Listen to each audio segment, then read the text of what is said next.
With over 400 celebrity interviews and tons of pop culture nerdiness, Too Opinionated is a safe haven for your inner geek. Find us at meistercon.com or on YouTube under MeisterCon Pod. And please subscribe. It would really help us out. Thanks, everybody. Hi, everybody. Welcome to another edition of Too Opinionated. Super excited today. I've got writer, actor, producer, Adam Moryto. So welcome, Adam. Thank you. Thank you for having me. Glad to be here. I'm so excited to have you. You've got some really big projects, and some of them are with friends of ours, which is pretty cool.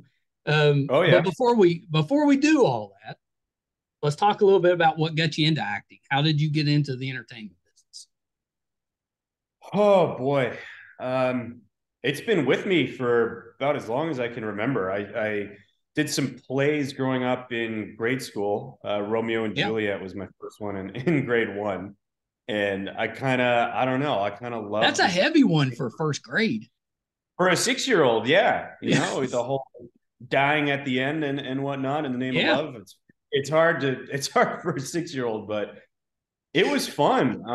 I was always just sort of into performing and being able to convince people of things, right? And that's sort of what doing a good job at playing a character is all about. So and then I started watching the Oscars at a young age, and I remember seeing these guys on the red carpet and everything, and I was like, wow, you know, that looks like something awesome. I wanna do that. Sign me up for that.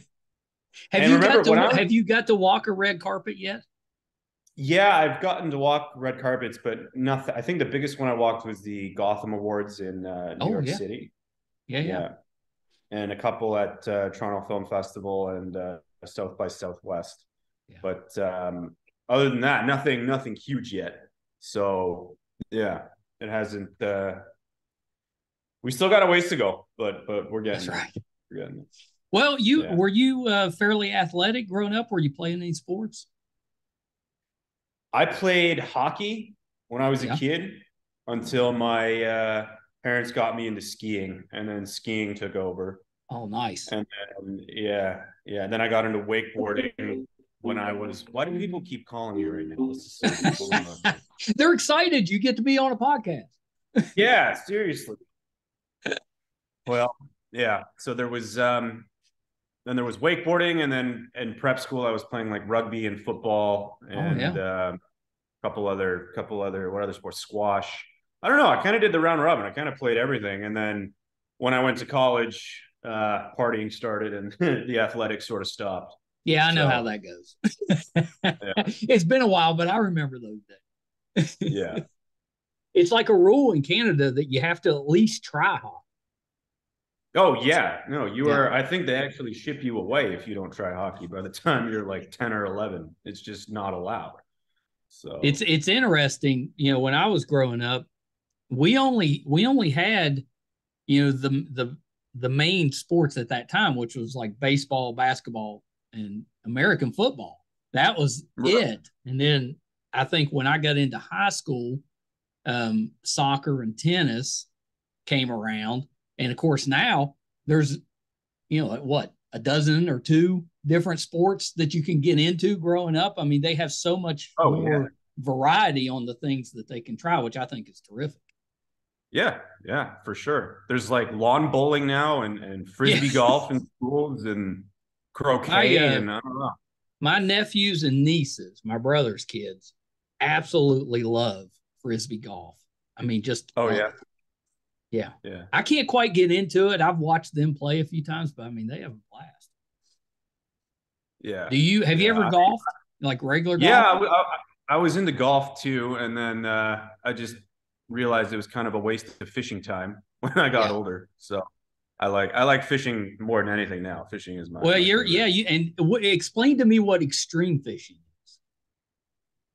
Extreme fishing is pretty much doing stuff that no one else would do. Like we go out in 15, 20-foot seas and small boats, and we deep drop in like 900, 1,000, 1,200 feet of water for 200-pound grouper and stuff with electric reels and Yeah, I've got trips planned to the Congo for Goliath tigerfish and Kingdom of Tonga for 1,000-pound black marlin. So I mean, I could there's, see where that could be kind of addicting. yeah. I mean, I've always been sort of a thrill seeker, right? And now that I'm sober, I got to find that in activities that are Yeah. healthy, not just Well, that's right. used to do. So yeah. Yeah, well, that's right. And that I see that a lot, you know, when you've got somebody that's they've got that type of personality, but you have to use it in a positive way or it could go off the Yeah. rails. Yeah, exactly. Sensation Yeah. addiction is actually pretty common in North America. We're sort of Yeah. conditioned to it. That's what you kind of learn when you go through the whole recovery process. And being able to find something that allows you to still feel that in a healthy way, Yeah. is good, right? Everyone needs some sort of passion like Oh, that. yeah, Like I say, absolutely. everyone needs their crack. You just got to find what your crack is and make sure it's something that's good for your life. Yeah. Is that style of fishing dangerous, or is it just a matter of putting in the extra work to put yourself in that position? It's dangerous in the sense that people die. Yeah. Well, Gasping yeah, like that's kind of what I was salmon thinking marlin because and stuff. Yeah, you're out there in pretty yeah, deep water. yeah. I've almost had my leg bit off by a shark, by a mako shark, with my Gosh. hanging over the side when we were chumming for tuna at the top. And what else? I'm actually recovering from the bends right now. I was diving last week. Really? Uh, yeah, I don't know. You know what the Yeah. bends Did are you like? come up too fast? Is that what caused it? Well, what happened was I was down about 100 feet, and then I spotted a grouper below me, and I loaded my spear gun, and I went down. I swam down to try to get him, and I ended up Yeah. going like, I don't know, 160, 167 feet, and took Wow. my shot, missed him, and then came back up to 80 too fast, ran out of some air, and I had to go to the surface without actually decompressing properly. So it was a really Wow. stupid thing to do, risking Well, your yeah, life but for. that's scary. I'm done. What's it feel like when you have the bends? Well, as soon as I got to the surface, it felt like someone put an ice pick in my shoulder. It was like the nitrogen bubble that was Yeah. in there, because what happens is you come up too fast, the nitrogen in your system starts to expand because you've been breathing compressed air for almost an hour. And if you come up too fast, it expands to the point where it actually tears through your muscle and your Oh my flesh trying to gosh. get back to your body. Yeah, so I had to get up, rush me straight to the hospital, put me on oxygen. The hyperbaric chamber here is actually broken, so they were gonna fly me on sea level with a military chopper to Martinique to recompress to do it, but I ended up Yeah. being okay on just oxygen for about 36 hours. But Yeah, that's yeah, scary though. yeah. Yeah, I'm Oh, assuming you're terrifying. not allowed to go. Yeah, I'm assuming you can't go back underwater until you're fully recovered. Even if I could, I don't think the wife would let me do that. I think we're done for a while. Yeah.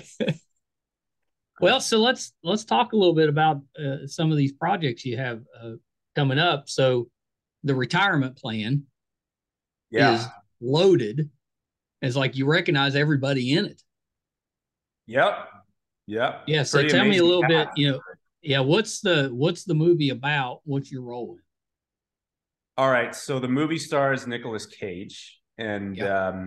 Jackie Earl Haley, Ron Perlman's in it, and Ashley Green, Ernie Hudson. And we shot it in the Cayman Islands over COVID. And it was pretty cool because Cayman had not one case of COVID in it because they closed their borders and no tourism was allowed in. You could only go there if you had a purpose, so to work or Right. to do something. So the whole film crew and the cast had work permits. So we had like the whole island to ourselves for like 3 months. It was amazing. Wow. Yeah, that's pretty And great. That's pretty great. yeah, pretty great because there were no masks there. No one had to wear masks. There was no mask mandates. The whole island was completely open.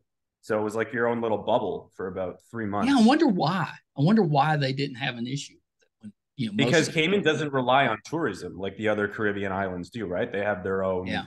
economic structure and whatnot with financial stuff and whatever. They don't They're a need little people they're coming to more the island. isolated.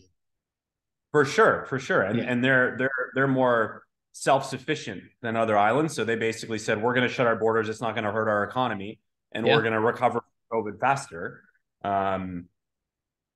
They did for a while, and then it found its way on the island. So, I mean, even they couldn't get away. Well, yeah. Well, eventually it's going to, it'll hit everybody. But, we're good friends with Ron Perlman. Yeah. We're actually real good friends with his significant other, Allison. That's who. But Allison, we met Ron. We met Ron through her. But yeah, he's terrific. So, what's your role in the film?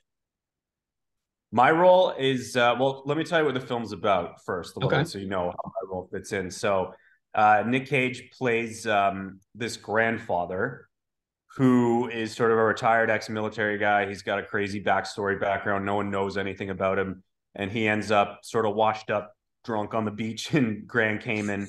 And then one day, his granddaughter shows up and says, "Hey, mom's kind of in trouble. Something bad happened with mommy and daddy. I don't know what it is, but I need your help."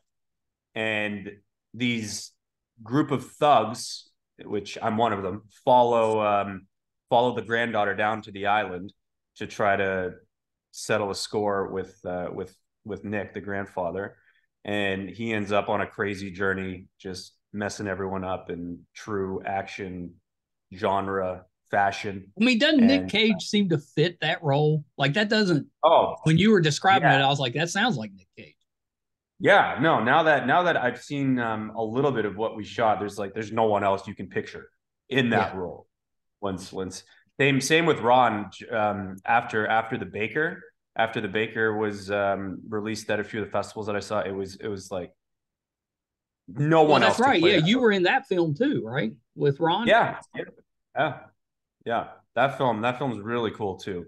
Really cool too. Ron plays sort of a similar backstory to the character that Nick plays in The Retirement Plan. This guy that has a crazy like military backstory that can kill you with a toothpick kind of thing. You can't screw around with guys like that. His son gets in trouble, and then he has a granddaughter as well, and they try to settle the score and find their way to safety through an epic journey across the island. So and that I don't one, want to give too much. You don't want to give too much away, but that one gotten a little of the film festival buzz. Is that right? Yeah, we just got back about a month ago from the Garden State Film Festival in New Jersey. So it was the opening film there. It was incredibly well received there. So it's awesome. Yeah, I've been hearing really good things about it, and Ron plays those type of roles really well. Oh yeah, no, that's his forte. He's made for those roles. He does so well. For sure. So back to The Retirement Plan. What's your role in the movie? I guess you're one of the bad guys. One of the bad guys, that comes down to try to knock some sense into Nick, I guess you could say, which was pretty cool working with him. I mean, I grew up a huge Nick Cage fan. I think like most of the world did. That's right. And like you get to talking to him for a few hours, and he's just like the most chill, laid back dude that you would ever want to meet, right? I mean, he's basically done whatever he's wanted to do in Hollywood. He just kind of made his own path. Yeah, for sure he did. Like after Valley Girl, everything just kind of skyrocketed for him. It was awesome. And he's into like the coolest stuff too. He's into fossils, and like he's a big fisherman too, like I am. And we started talking about spiders. I showed him some of my tarantulas back home. I have these like beautiful I guess taxidermy spiders that I collect from around the world. And Nick starts talking to me. He's like, "Yeah, I've always wanted to get this one.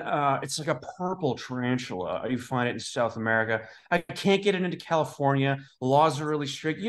Adam, you don't have like a spider guy, do you? That I could like import this thing so I can just have it in my room. If you do, let me know." So that's a pretty good Nicolas Cage person. Oh, thank you. So, I love him. Well, did I read that you've got like a dinosaur skull? I do. Yes, I do. I got a Tyrannosaurus skull. How'd you end up with that? Oh man, during my wild days, I became friends with this auctioneer, and she just scours the earth looking for these cool, rare, relics from dinosaur bones to woolly mammoth tusks to megalodon jaws and stuff that museums may not be wanting to keep around anymore, or these private guys want to sell. And yeah, I bought a lot of cool stuff. There's the dinosaur skull, a woolly mammoth tusk. I got a mako shark cranium. So I've got that's awesome. Got a lot of. You got a room where you got it set up to display all that? Kind of a little corner in my condo has all the stuff facing the water. Yeah, we try to. I mean, what's your wife think about your collecting? Well, okay. Here's the thing. She is like a very neat freak, organized person, which is great because it makes our life a lot easier because I can't find my keys, right? But I like to have stuff everywhere and it's just scattered because I call that abstract art, Yeah. Laziness and messiness, that's not abstract. It's got I'm gonna try that. I'm gonna try using that. Yeah. Randomness. It's a thing. So no, she likes it too. I mean, we take good care of our stuff. She likes to sort of make sure it's all Von Shui in the house. It's got some sort of flow. We go from like the dinosaurs to the sharks to the bugs to this. So that's kind of cool. I like the hobbies that you have. Very cool hobbies. Yeah. I don't know. Something about collecting model airplanes just didn't do it for me. So, or stamps, It's not dangerous enough for you.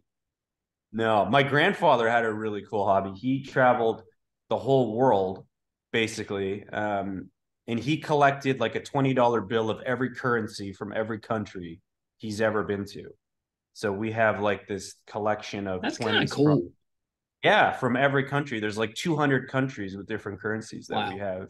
Yeah, that's kind of cool because every time you look at it, it's like a memory. Absolutely. Yeah, that's pretty great.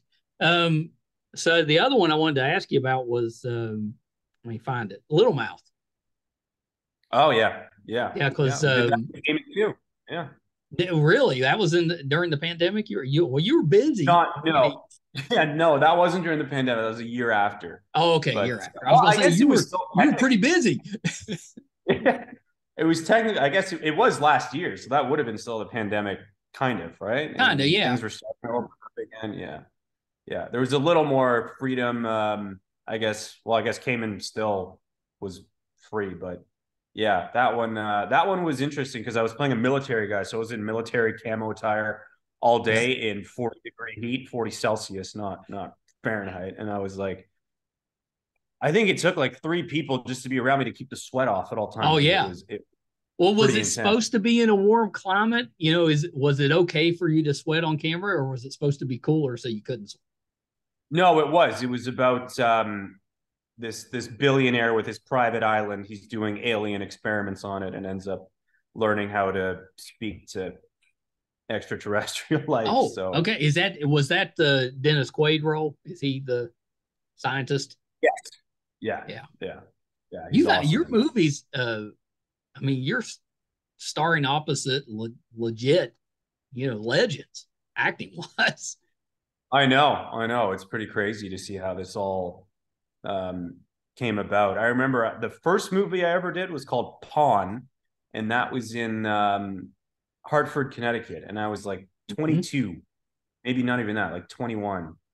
And I went from not doing a thing in my life to being on a plane the next day. And then the day after that was shaking hands with Ray Liotta and like Forrest Whitaker. It was insane. It's like, wow, that's how quickly things can change. And then you realize that's also how quickly things can not happen and be taken away from you and not. But that's the business, right? Things are up, down, up, down, up, down. There's no stability really for someone. No, I think that's the real downside with acting, which is why so many have to have a second job or whatever, because it's feast or famine a lot of times.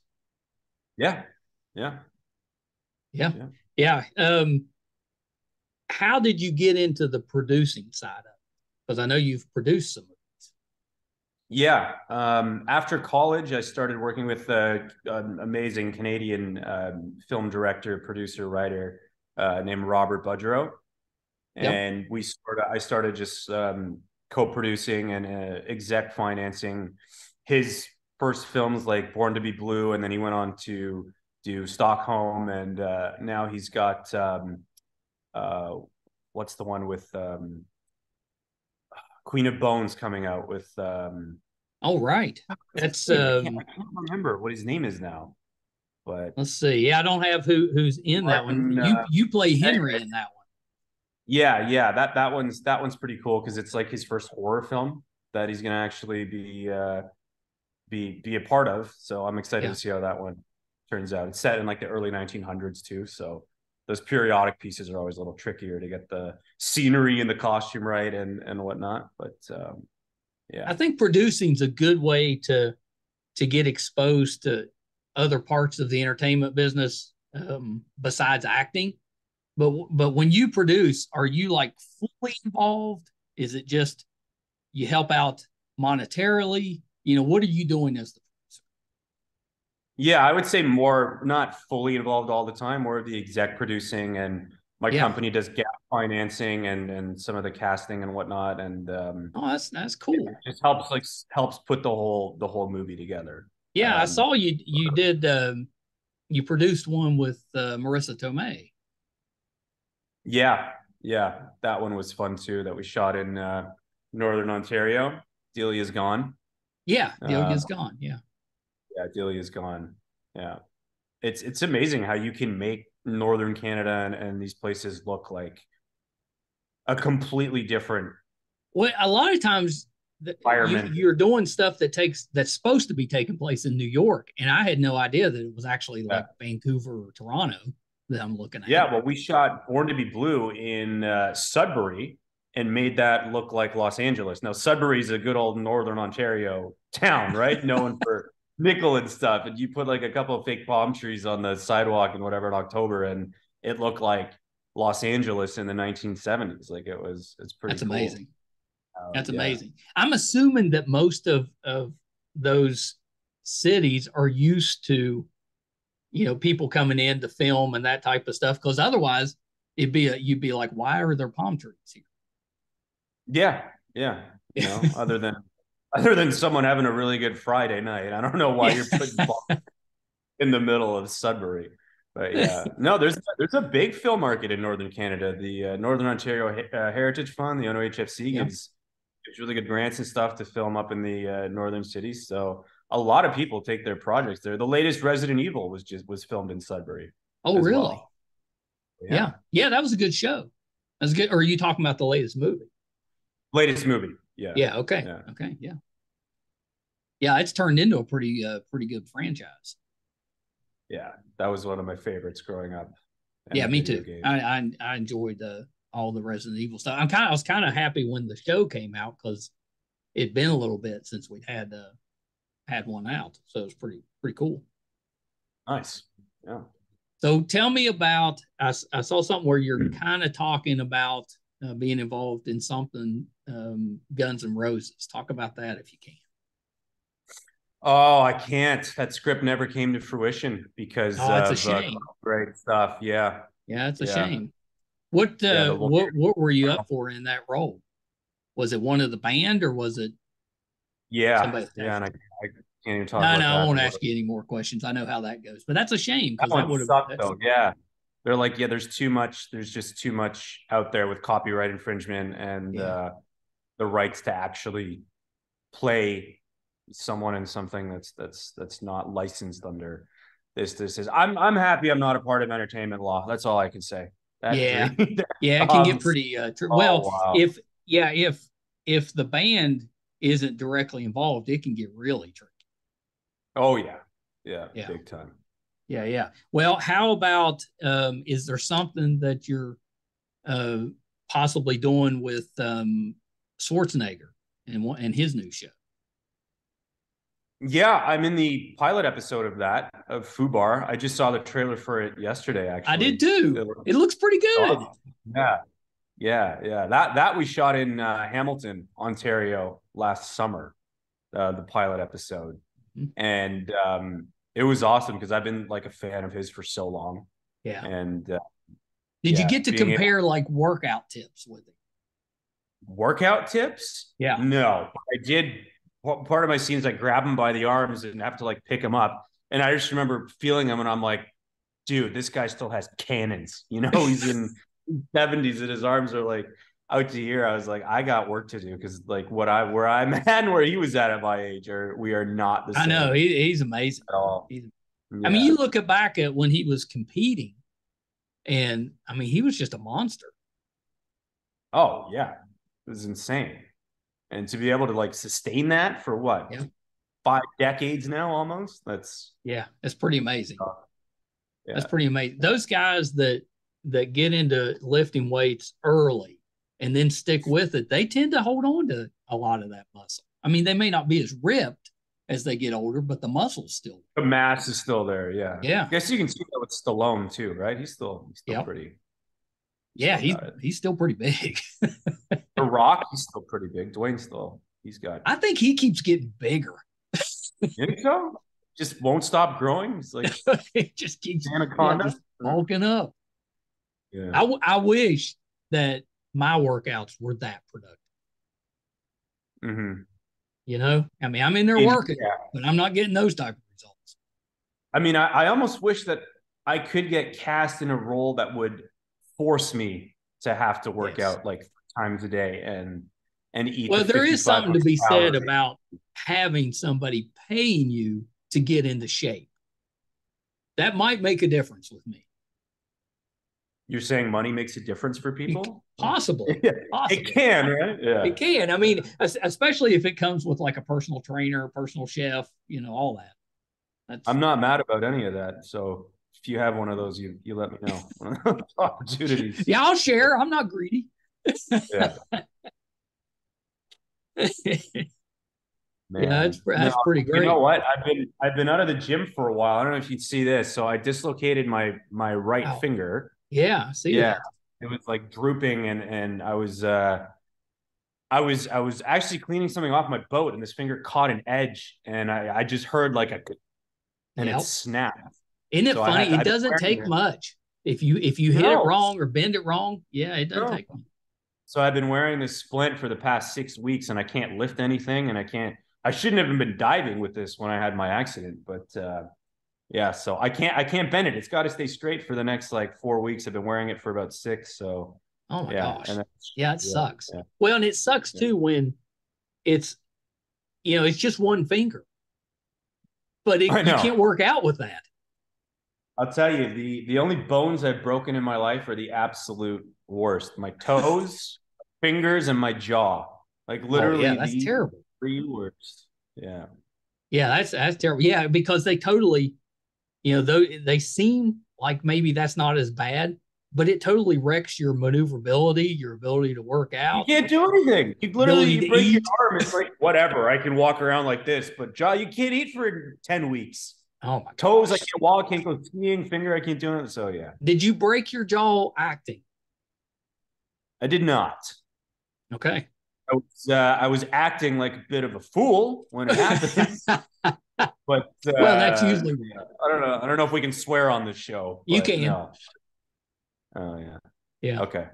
Well, thank you for that. Next story, maybe I'll turn it up a little bit. Little bit of a disagreement. I had to have it wired shut for 10 weeks. So my grandfather had got into a bar fight after he came back from World War II, and a guy hit him with a flashlight in the face and broke his jaw. And he had it wired shut, for a long time. And he never really fully recovered from that. Of course, that was back, in the late 40s, early 50s. But yeah, he never really got everything back. It kind of messed him up. A broken jaw was pretty serious. Yeah. Yeah. Is there Hey. I was still clicking. That's a party trick now. Yeah, seriously. Is there a genre that you haven't done that you would like to do? I think I would like to do a comedy. You need to do a comedy. Yeah. I think a comedy would be fun. Yeah, I think you Like, could totally do that. one of my favorite comedy movies would be The Other Guys, with I love Wahlberg the and other guys. Oh my Earl. Oh my God. And Mark, I see Mark every year here. He comes down to Barbados for Christmas and New Year's. This is one of his like favorite golf spots to Oh, very come to. nice. Yeah. I still haven't That's had I still haven't had the balls to go up and be like, yo, you want to go like do The Other Guys 2 and then maybe 3, 4, 5, and like 8. that it's one of my favorite movies because it's so quotable. I mean, Michael Keaton's hilarious in it. That's a great. Oh my God, Captain Gene. Yeah, that's a great character. That's a great character. It's just Yeah. Bed Bath and Beyond. Have you seen the bloopers for that? The Yes. talking about Bed Bath and Beyond. It's not Bed Bath and UFOs. It's not Bed Bath and way the fuck out there. It's not Bed Bath in the afterlife. It's just a little bit beyond. It's Beyond. And now I just saw they're closing all their stores today. Did you see that? No. Bed Bath and shutting down. Yeah. Really? Mm-hmm. I'm guessing that's pandemic related.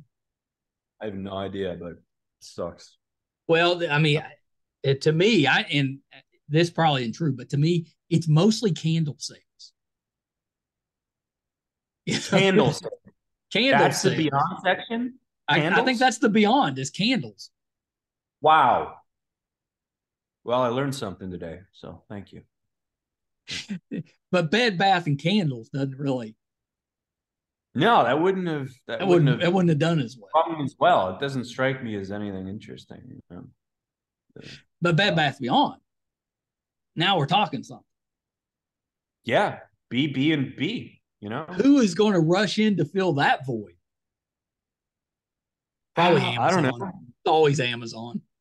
Amazon or the aliens? Like we're getting close to an invasion, right? Yeah. Maybe Amazon and the aliens. I don't know. Maybe onto something. We may be onto something. That sounds like a show that I would watch. Amazon and aliens? Yeah. Yeah. Do you think Jeff Bezos filmed anything when he was in space for that?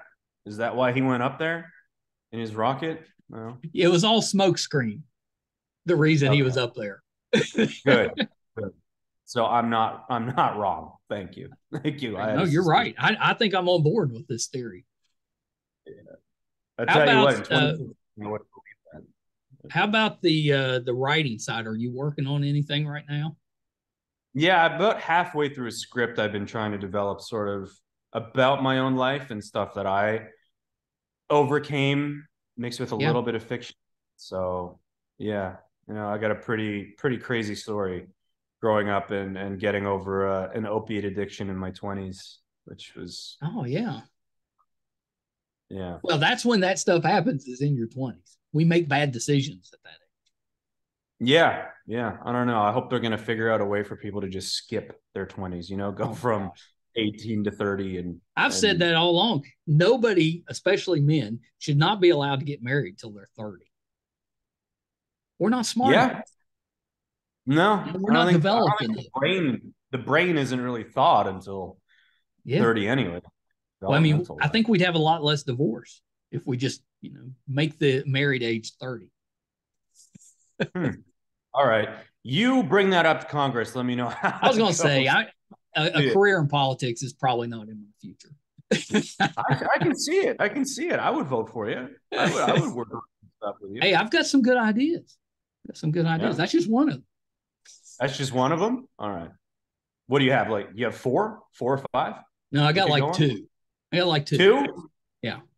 Right. So I'll give you my other one real quick. My other one is just, why don't we charge everybody the same tax? Everybody, businesses, everybody, pick a number, no deductions, everybody pays it. Well, they were talking about that, right? Doing the 13% tax for all in America. So that's what it needs. Whatever the number is, that's what needs to happen. No deductions. Make it simple. Nobody even have to file. Other than the people you work for, they could file, and then the government just sends you your money or a bill. Yeah. Well, you shouldn't have a bill though. No, if everybody's paying the same, you wouldn't have that. When you raise taxes, like income tax or whatever, and it's 51, 53% or whatever it is, first of all, people aren't going to work hard to get a job like that if you literally just take away more than half. Yeah. All right. Yeah, that's right. I read something where the income tax, the highest bracket in America, used to be almost 80%. This was pre war era and whatever. And yeah, why would you work? Exactly. No one wanted to get an education and work hard at a job where you were going to lose 80% of it. Right. And now people, you're like my brother, he fully relinquished citizen or residency in Canada and moved to Grand Cayman and pays no tax. And you have all these people that are transferring stuff into corporations and assets you can't tax. So, I mean, raising your taxes on the top 1% or whatever doesn't even work because you're not able to tax wealth. You're only taxing income. And now everyone's structured in a way they have no income, so they're not paying anything as it is. So I know it's a mess. The whole thing's a mess. But I mean, we could fix so many problems if we could get that situation straightened out. I think the 13% tax for everyone is an amazing idea because then you're gonna stop having people trying to hide money everywhere and doing all these things, find loopholes to not pay anything. At least you're gonna get the 13%, right? Yeah. Yeah. And if you got 13% from everybody, you'd have more than enough money to do whatever. Yeah. Yeah. So, yeah, that'd be pretty great. Well, Adam, this has been terrific. I knew it would be. You've got, like, looking at you, have got so many big projects lined up in the next year or so. Pretty exciting. Yeah, I'm excited too. I'm excited to see what the next 18, 24 months has. You know, it's usually a good. Yeah, I know you've been doing this for a little while, but it seems like you're really hitting your stride right now.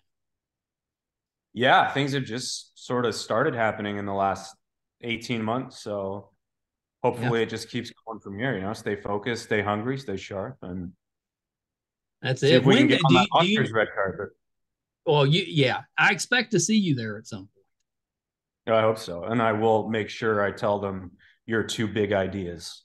You make sure you do. I also would like it if you could incorporate the Tyrannosaurus Rex skull somehow into the costume. You want me to bring that on the carpet? I think you need to bring that.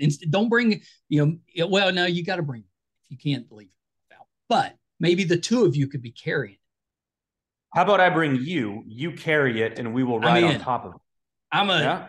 That's one thing I always tell my wife, I'm not very smart, but I'm a good mule. If you just need me to carry stuff, you're a good mule. Okay. Yeah. Yeah. So if you need me to carry the skull, I'm good. And you're good. All right. Okay.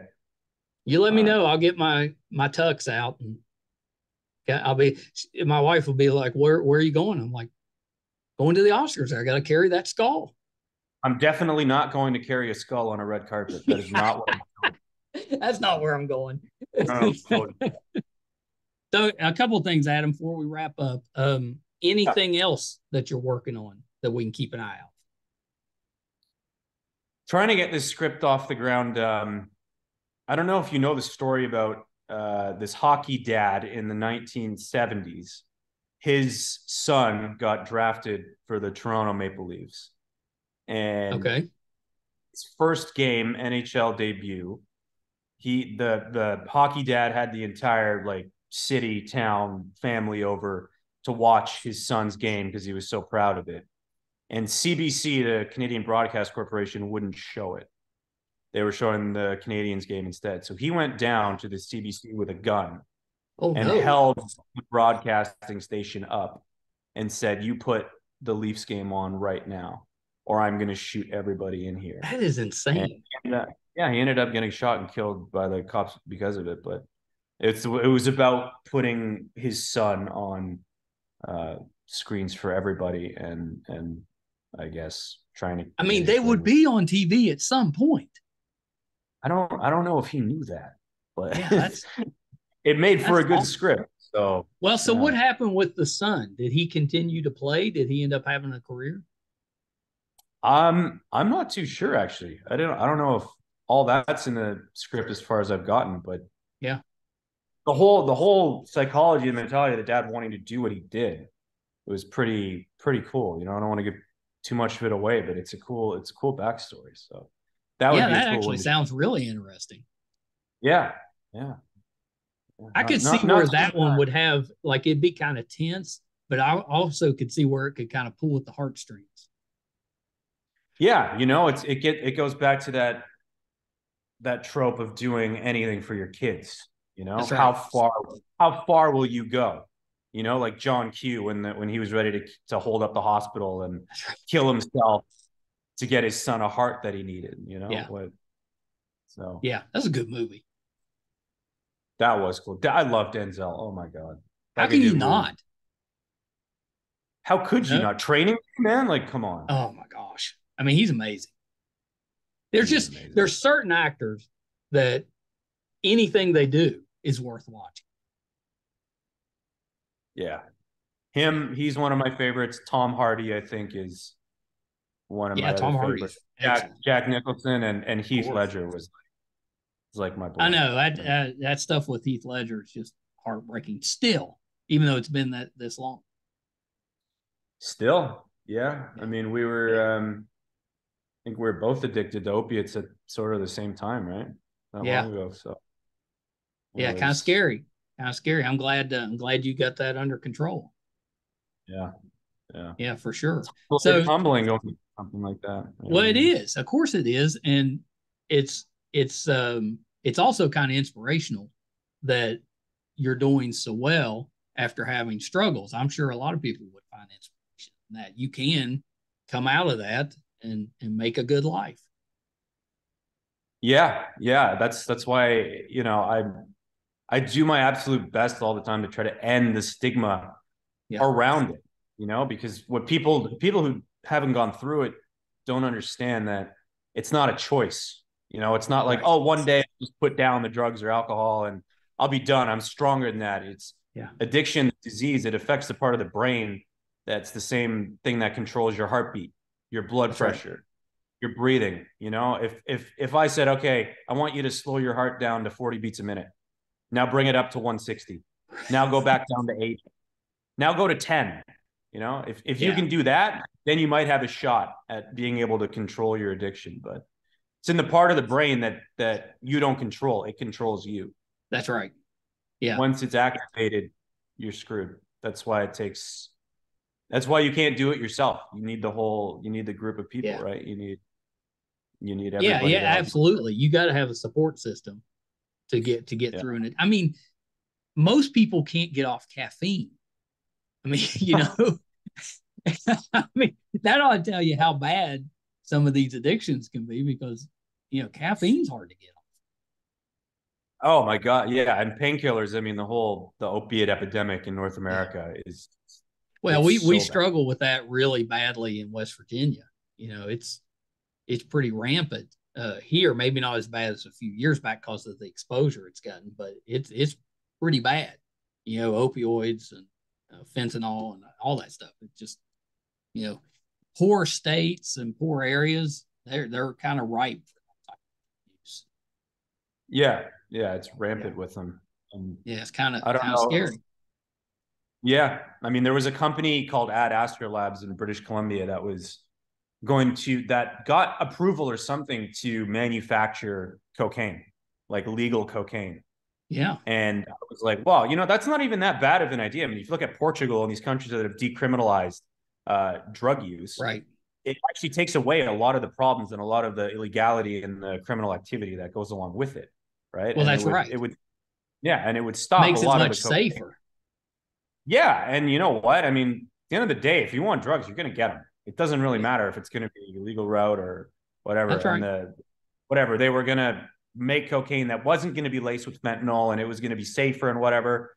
And then I bought stock in the company. And then the day I bought the stock, the next day, they redacted the statement and said, wait, we made a mistake. We can't actually manufacture it to sell. It's for America. It's for medical purposes. The stock plummeted. It crashed. I lost. So yeah, that sucks. Anyway, because I would have done the same thing. I've been like, oh, I need to invest in this. Yeah, that's the story of my life with the stock market and crypto and pretty much everything. So I let other people do that for me now. Yeah, me too. Not that there's a ton out there, to put into it, but what I've got, I definitely don't want to be handling it. It wouldn't be here at all if I was. Smart man. Yeah. Well, so Adam, before what's that? I said I can agree with you on that one. That's like, Oh that'll yeah, be yeah, your yeah. I don't want to touch idea. it. Yeah, I tried that early on, and I was like, this isn't working. Let's get somebody who knows what they're No. doing. You know, because stock market, it especially the last decade or so, it's so volatile. I mean, it's all over the place. Did you watch Billions? I did. Yeah. That show got me so fired up to start investing like heavy, and then I started losing, and I was like, wait, I'm not Bobby Axelrod. I need to get out of here. I can't do this, man. This sucks. Not as easy as it seems. No. Which I guess makes sense because everybody would be doing it if it was. I know, right? If it was that easy, everyone could everybody be into it. Oh. So last thing, Adam, before we wrap up, where can we find you on social media? I'm on Instagram at Adam Moryto.